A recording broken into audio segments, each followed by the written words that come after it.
Baik, kali ini kita akan melanjutkan agenda kita kemarin, yaitu menyusun rencana pelaksanaan pembelajaran atau RPP.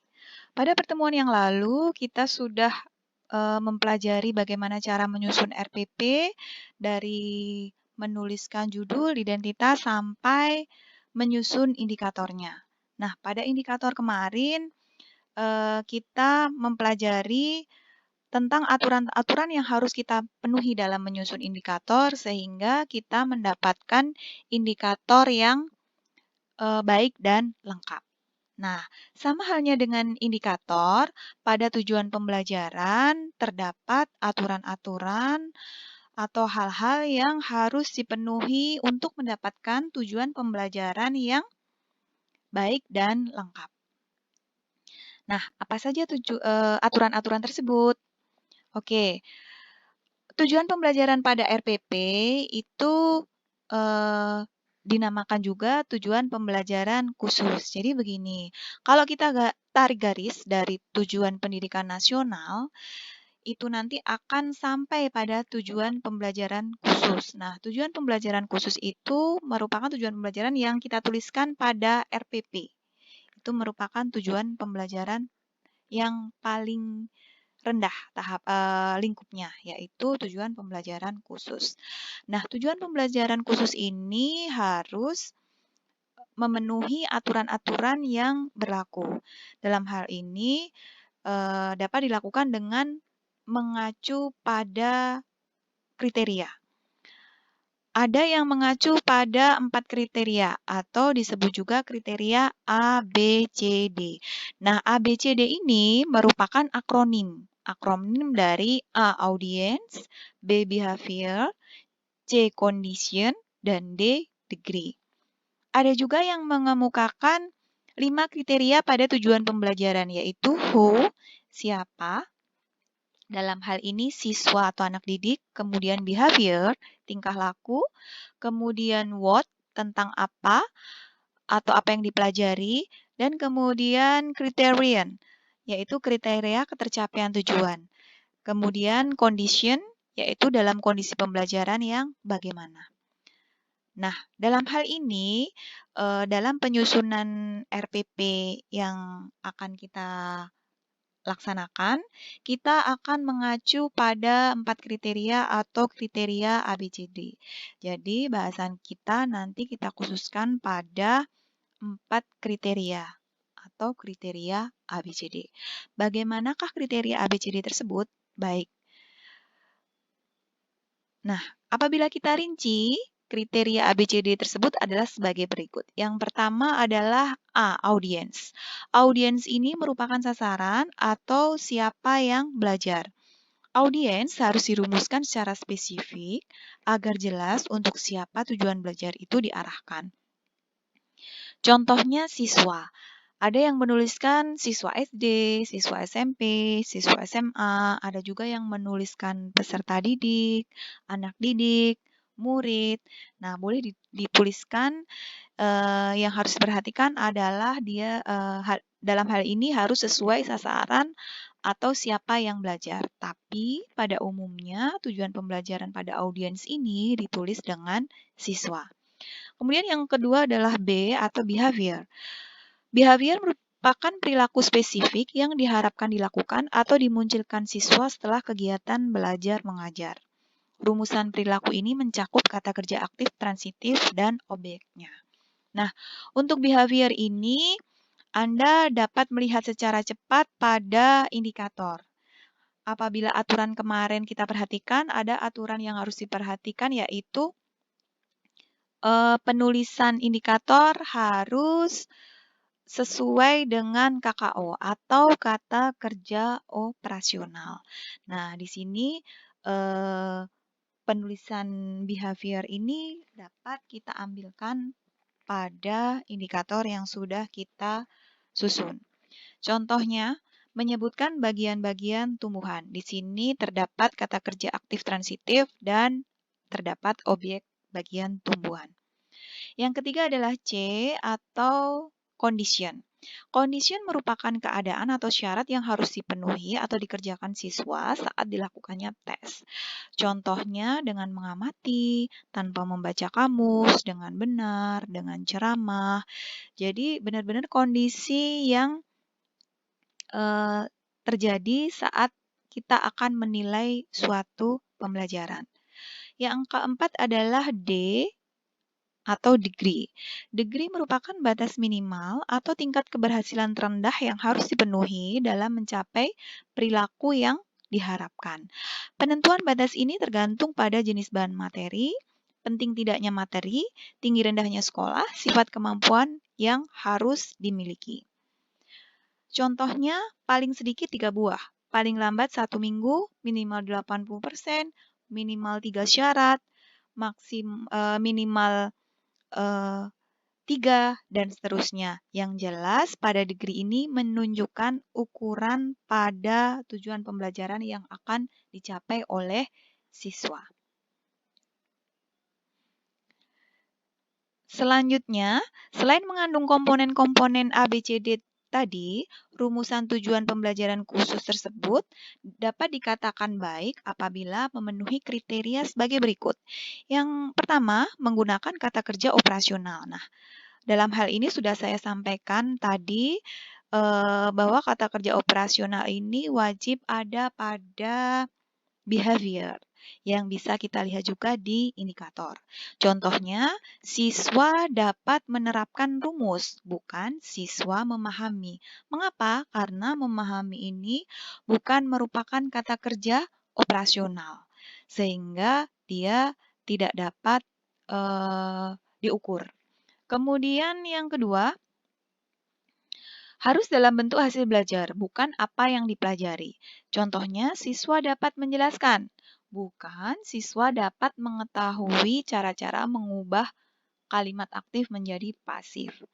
Yang ketiga, harus berbentuk tingkah laku siswa, bukan tingkah laku guru. Nah, apabila kita cermati pada tujuan pembelajaran ini, semua yang dituliskan adalah kegiatan siswa, bukan kegiatan guru, sehingga di dalamnya audiensnya adalah siswa. Contohnya, siswa dapat, bukan guru dapat. Yang keempat, hanya meliputi satu jenis kemampuan agar lebih mudah dalam menilai pencapaian tujuan. Apabila lebih dari satu, guru akan mengalami kesulitan dalam menentukan kemampuan mana yang sudah dikuasai dan mana yang belum dikuasai. Sehingga setiap kalimat pada tujuan pembelajaran itu hanya ada satu kemampuan. Nanti kemampuan yang lain bisa dituliskan di nomor berikutnya, di nomor selanjutnya. Nah, bagaimana contoh kalimat pada tujuan pembelajaran? Mari kita perhatikan contoh kalimat pada tujuan pembelajaran. Dengan ceramah, siswa mampu menentukan sifat-sifat bangun ruang balok dengan lengkap. Nah, di sini kalimat pada tujuan pembelajaran ini sudah mencakup A, B, C, D. Nah, tentu Anda sudah dapat menentukan mana yang A, B, C, D.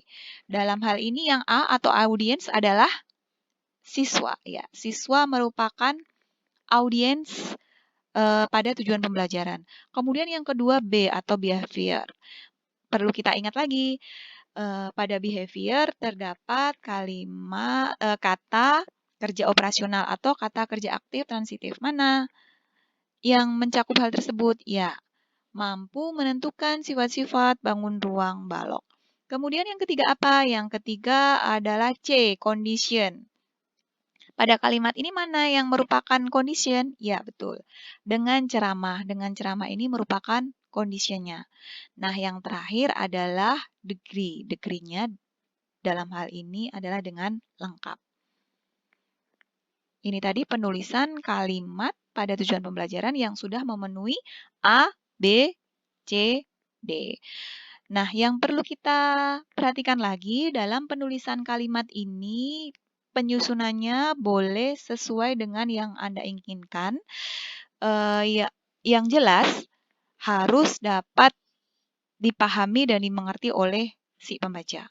Jadi penyusunannya boleh dibolak-balik asalkan dapat dipahami oleh si pembaca. Misalnya, kita akan menuliskan siswa mampu menentukan sifat-sifat bangun ruang balok dengan lengkap melalui ceramah, melaluinya di belakang. Nah, itu boleh dituliskan seperti itu. Yang penting dapat dipahami dan mencakup A, B, C, dan D. Oke, ini tadi adalah aturan yang perlu kita perhatikan dalam menyusun tujuan pembelajaran sehingga kita mendapatkan tujuan pembelajaran yang baik dan lengkap.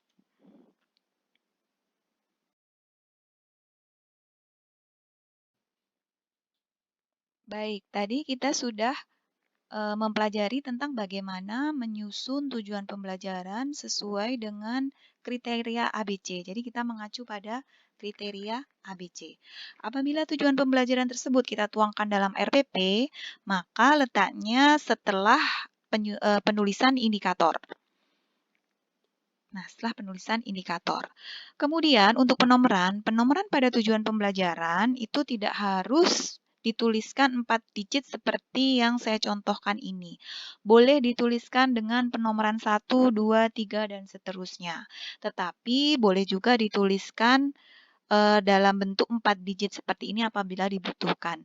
Jadi digit ini menunjukkan indikator di atasnya yang selanjutnya akan kita buat tujuan pembelajaran. Misalnya, indikator 8.1.1 yaitu menentukan sifat-sifat bangun ruang balok. Ini apabila dituangkan dalam tujuan pembelajaran, ini menjadi 811, 811, 8112. Yang pertama, conditionnya dengan menggunakan LKS, yang kedua sama-sama indikatornya tapi dengan ceramah. Jadi ada 2 condition, ceramah dan LKS. Nah, ini bisa kita tuliskan sendiri-sendiri, kemudian penomorannya 3 digit di depan itu sama, kemudian di belakangnya yang berbeda sesuai dengan yang kita butuhkan. Nah, tetapi sekali lagi saya sampaikan tidak harus dituliskan 4 digit seperti ini, boleh dituliskan 1, 2, 3, dan 4. Nah, ini tentang tujuan pembelajaran. Selanjutnya, setelah tujuan pembelajaran, Anda dapat menuliskan karakter siswa yang diharapkan. Tetapi untuk sekarang ini, karakter siswa tidak harus dituliskan. Jadi, ada yang menuliskan, ada yang tidak menuliskan. Untuk karakter siswa ini karena pada saat itu kita sedang benar-benar mendukung program pendidikan karakter sehingga dalam RPP kita tuliskan. Tapi untuk selanjutnya boleh dituliskan, boleh juga tidak dituliskan. Yang jelas di dalamnya terdapat karakter-karakter yang akan didapat setelah melaksanakan pembelajaran. Selanjutnya adalah materi pokok. Nah, pada materi pokok ini kita akan menuliskan ringkasan materi atau materi pokok dari materi pembelajaran yang akan kita sampaikan. Nah, materi pokoknya cukup ringkasan materi atau materi singkat saja. Jadi benar-benar materi yang sangat singkat. Ada beberapa yang menuliskan hanya judul materinya saja, tetapi standarnya, idealnya, itu pada materi pokok seharusnya kita tuliskan ringkasan materi, bukan judul materi. Nah, pada contoh yang saya berikan, ringkasan materinya adalah sebagai berikut. Oke, selanjutnya adalah setelah materi pokok, yaitu model dan metode pembelajaran. Pada model dan metode pembelajaran, di dalamnya boleh dituliskan segala hal yang berkaitan dengan model pembelajaran. Di sini lengkap dituliskan ada pendekatan, strategi, model, dan metode. Tetapi pada umumnya, pada bagian ini hanya dituliskan model dan metode saja. Nah, seperti ini hanya dituliskan model dan metode saja. Boleh, silahkan. Tapi kalau dituliskan lengkap itu lebih baik. Jadi di sini disebutkan model pembelajarannya menggunakan NHT atau Number Head Together. Kemudian metodenya menggunakan ceramah, diskusi, presentasi sesuai dengan apa yang kita butuhkan pada pembelajaran kita. Penulisan lain dapat dituliskan seperti ini. Misalnya Metodenya menggunakan penemuan terbimbing melalui model pembelajaran kooperatif tipe STAD dengan menggunakan LKS, STAD1 dan Alpraga, Balok, dan Kubus boleh. Jadi silahkan ditulis sesuai dengan apa yang Anda butuhkan dalam model pembelajaran di kelas tersebut. Gitu.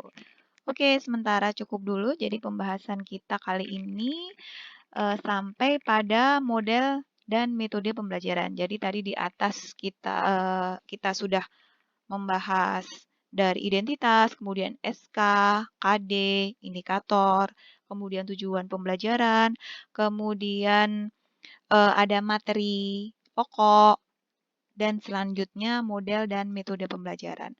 Untuk tahapan selanjutnya akan kita bahas pada pertemuan selanjutnya. Terima kasih, sampai jumpa pada pertemuan yang akan datang.